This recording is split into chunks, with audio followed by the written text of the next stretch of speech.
For years, we've known that dieting, extreme dieting known as caloric restriction, has led to longer, healthier lives in lab animals. The proof? These very old and very fit monkeys at the University of Wisconsin. Looking at two monkeys that are about the same age, which is 28 years old, which is about a year past the average lifespan of rhesus monkeys. At the National Primate Research Center in Wisconsin, Professor Rick Weindruck suits up and shows us the results of nearly a career's worth of research. We have to wait 30 to 40 years for our lifespan data to be final in the monkeys. We are getting there, and we are getting meaningful, statistically robust differences. Colleagues call him the most patient scientist in his field. While others have proven the benefits of CR, or caloric restriction, in everything from yeast to worms to mice,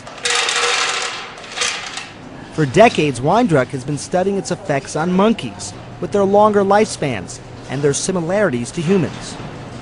The one on the left has been subjected to caloric restriction roughly for the last 20 years since the experiment began. This animal is eating 30% fewer calories than it ate prior to the start of the study. Since it was first stumbled on in the 1930s, CR has been a foundation in aging research. Researchers say this type of calorie cutting seems to turn on a sort of genetic survival switch.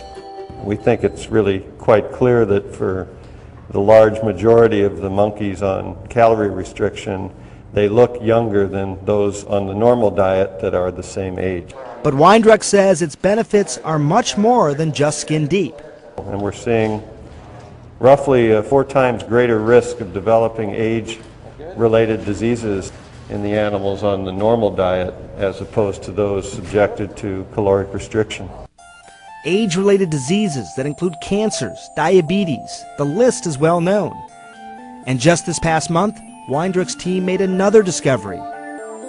Brain scans of the CR monkeys, when compared to their well-fed counterparts, showed significantly less atrophy or cell loss along the surface of the brain, which could potentially add another age-related illness to the list, Alzheimer's disease.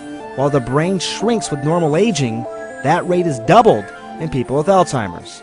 Weindruck says the recent findings are significant. It's not about picking off one disease at a time. It's about quieting this whole broad threshold of problems that stem from this common process which we call aging.